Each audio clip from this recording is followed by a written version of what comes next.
Hey all, it's your girl Sharon here with my next episode in my So Says Sharon series. And today I will be discussing with you whether a patriarchy or a matriarchy relationship paradigm works. And in my opinion, neither works. And we're going to keep this short and sweet here. So we're just going to just stick to it. I think it's just super simple. However, you never know. So let's get into it. Okay, first, let me preface this by saying that just because something was done in the past does not mean that it was right or efficient. Our ancestors paved the way, they laid the foundation, and oftentimes we tend to kind of rest on their contributions to society and we fail to carry the torch. Like, if something's not working, it's up to us, the next generation, to make it better. So, with that being said, I want to share some things about the history of marriage that I found particularly piquant. So we have a few traditions when it comes to marriage. I'm not going to get into the history of marriage. Just two things that I actually found interesting, and I'm sure you will too.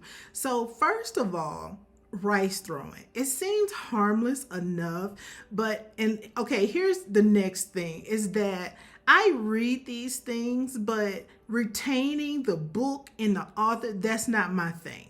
I'm pretty sure someone knows where I've gotten this from, but that's not my thing. So if you know the source, please cite it below because I just don't have the time. I know that I read this, so I'm sharing it with you. So continuing on. So rice throwing, right? It seems harmless enough.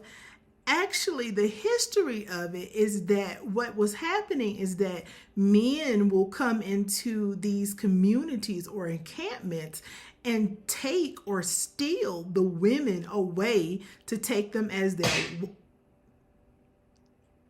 Okay, that was my clipboard.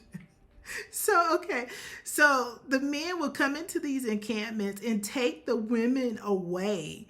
And what the family would do is when they would catch this is they would start throwing things at them to kind of like hit them to get them to drop their daughter or whatever. And that's the history of the rice throwing. So I know you'll probably Google it and and you'll see something about wheat being thrown, but this predates that. This is way before they glamorized rice throwing, and it's really barbaric. So the next thing is the tradition of the father giving away the bride. The reason why this tradition, well, the history of this tradition is that he wasn't like sharing her. He was actually literally giving her away, and he escorted her down the aisle because she didn't want to go herself. So that's the significance of actually the father walking the bride down the aisle because she wouldn't go most times herself. And of course, we glamorized it and made it so that brides are like highly upset when their fathers don't walk them down the aisle. I thought that was very interesting, and I know you will too. So, carrying on. So we have been primarily based in patriarchal relationship paradigms, and that's where the man leads. And so the man was in a leadership position in these relationships, and he would also be the breadwinner. And so male children were valued because they carry on the lineage. Like, they both don't do that, but anyway, I digress. They carry on the lineage, and also they were financially responsible for the family, and so people took value in that. And so the female child was the recipient of this, and most times she was the homemaker. And so they put more value on the male children than they did female children. So patriarchy, we're not going to get into the terrors of patriarchy with witch burnings and all this other stuff that happened under male rule. We're not going to get into that. We're just going to focus on the relationship aspect of it. So you have this society that's focused in revering the male, the woman's not so much. Like, she can't bring anything to the table, right? So a lot of the times the women became resentful, and when it comes to power, listen, we can have a male leader and he not be power hungry and it be a beautiful thing, right? But most times you have these males in these positions and they're control freaks, and the woman feels put upon with him just controlling everything. He controls all of, like, every part of the relationship, the family dynamic, he controls, right? Because he's the breadwinner, and that's more of value than what the woman brings to the table. Well, she's taking care of the family. Now, that's what we've been based in for the longest time. So, me personally, I have been in the relationships where it's male led, but actually I was the breadwinner. And I don't even know, I don't know what you call that, but that herein lies the issue, especially in the Black community, where you have more and more females starting to out earn the males, and they're used to a patriarchal society where the male leads. And of course, like, the woman is attempting to submit to him, but at the same time, it's her house, she's paying the bills, and it just brings a level of stress. So with that, I'm kind of getting into the matriarchal relationship paradigm, where the woman actually is the breadwinner, the official breadwinner.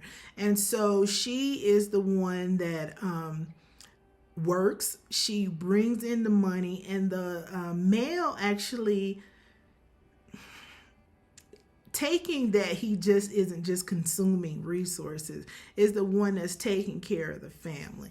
And so based on just our genetic makeup, women, not saying women cannot do it, not saying that at all, but we're built differently than men. It's like we're not able to take the stresses that men actually take. And so I think naturally there comes a resentment to being the one that's providing everything, the one that's stressed out. And not saying that the male can't be stressed out in his position too, but that's the thing. That's why I feel that neither one of them works, because you have two people attempting to control the situation. And so this is why I don't agree with either. I think, and here's a new word, I think our relationship paradigms and even our societies should be I think I'm saying that right, egalitarian. And so in that way, you have the male and female being equal parties in their family dynamic. So there is no person that's in control of everything. And that kind of fits to what's actually happening in households now, is that both people are working now. So it's not necessarily fair for a woman to then be forced to come home, do the dishes, cook, and men shouldn't even expect that. Like, she's working, right? And so I think it's important that even if she isn't working, even if she's a house wife, or let me be real let me be real careful, if she's the homemaker, right? I think it still should be a balance there. I think in these particular societies or relationship paradigms, which I've never been in, it's always kind of been unbalanced. I think it takes both individuals coming to the table and communicating their strengths and weaknesses and how they will contribute to the building of their family or their relationship, right? And That's it. And just looking at, and I'm going to actually bring up Monique and Sydney. I'm not quite sure you know them, but Monique has been in the game for a long time. And she said something that really hit me is that, she kept saying that, people primarily in the black community was giving her grief because Sydney's always there. And what she said was just so insightful. She said, because we're not used to seeing that. You're not used to seeing the male and female work in unison. That's so absolutely true, especially in the black community, right? You're never used to seeing them work together in unison. And I'll actually share a personal story. Gosh, I don't know if I should name names or not, but if they happen to see this, she'll know I'm talking about them. So I was at my aunt's house, right? And he's my cousin, but they're all like my uncles because they're so much older than me. So my uncle was sweeping the floor. So this would be my aunt's son, was sweeping the floor. The male was sweeping the floor, right? And so my cousin, my aunt, she wasn't necessarily in the picture, right, while he was sweeping. And so he was gathering up the dust. And this is what she did. She came out of nowhere with a dustpan and she stooped down. And it was so beautiful because it's almost like he knew she was coming. That's the thing. And it's not like a second or so passed where he was like, how I'm going to get this. It's like he was just gathering it up, and just seamlessly she comes in with the dustpan and he sweeps it into the dustpan and she takes it off. It blew my mind, and I made a big deal. I probably embarrassed them because they didn't realize like it was a thing. But that is like the definition of teamwork. And it doesn't have to be as seamless as that was, but it was so instinctive to them to work as a team. It was just like breathing. Like he just sweeping, and just all of a sudden, like she just came out of nowhere, and I got to witness that. It was so beautiful. And so I feel like this is how our relationships have to be structured. And it really doesn't matter if the woman is the breadwinner and the man is the breadwinner in the relationship, because times are different now. We have to make it work. We can't continue to do things the way we've done them. That's insanity. We have to look at our current situation and adjust. And so that's why I feel that the egalitarian societies or relationship paradigms are what really work well. It's balance. And I would go so far as to say that if you have any business or corporation communicating with the public, right, and this person is married and they only show up as just the woman or just the man, and they're not shown as a couple, I mean, if you think about it, I'd be suspicious, because this is their foundation. And not saying that they had each foundation that you build for your family needs to involve the male and female as the front person, but I really honestly feel that it should be a team effort, right? I feel that there's not an issue.